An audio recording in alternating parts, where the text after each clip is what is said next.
Francine, what do you see on Hong Kong right now?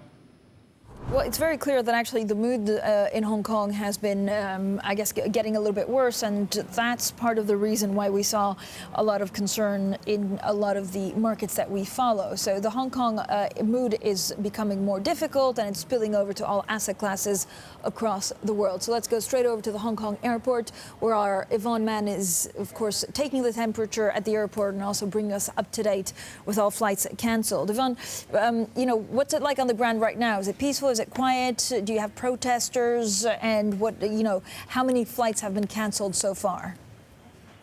Well, Francine, right now, I think the situation has died down a little bit, I would say. There's still thousands of protesters that are still here staging this protest. But at one point, we did see they were flooding that arrival hall here, and we are now still seeing here, I'm looking at the screen as we speak, of the number of flights that have been canceled, and nearly all are showing that they've been canceled for the day. Not sure exactly how many flights have been impacted. That's according to the Hong Kong Airport Authority, a spokesman there. But we have seen both sides, protesters, the government, and police, hardening their stances over the weekend. We saw flash mobs over several areas, a 3-day sit-in here in the Hong Kong airport. I came back from vacation yesterday, and I saw hundreds, if not thousands, of people sitting out and handing out brochures and apologizing to tourists here, but still allowing them to know about the situation here in Hong Kong. You mentioned about Cathay Pacific shares tumbling to that 10-year low here today.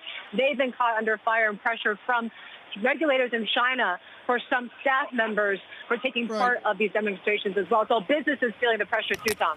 Yvonne, are the protesters organized? Within the day-to-day reporting of our team in the Central District, are the protesters coalesced into one theme?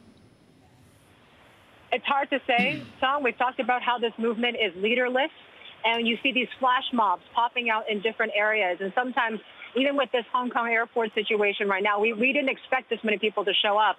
But what we have seen is that the number of people that show up, the crowds have actually gone smaller. And we've been speaking to a lot of experts, including some of the intelligence experts that we talked to over the shows here in Asia, that it seems like because the crowds have gone smaller, that the crowds have gone more violent because they fear that the government may be winning in their tactics right now, which is basically to sit this out, not offer any major concessions until the violence dies down, Tom.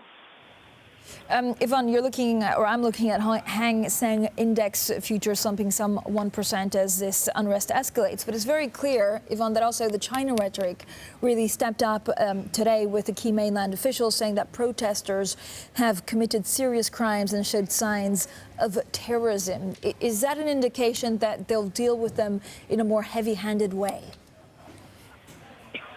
It seems like we've seen the rhetoric at least ramp up from Beijing, although for now they have still not added force or at least supported any of the police officers out there. But we have seen Hong Kong police themselves, officers ratcheting up the tensions there. They've gone aggressive in terms of their tactics here.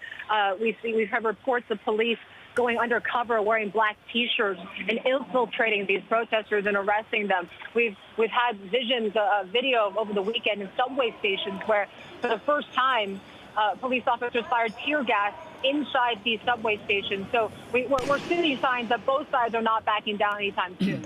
Yvonne, man, thank you so much from Hong Kong's airport.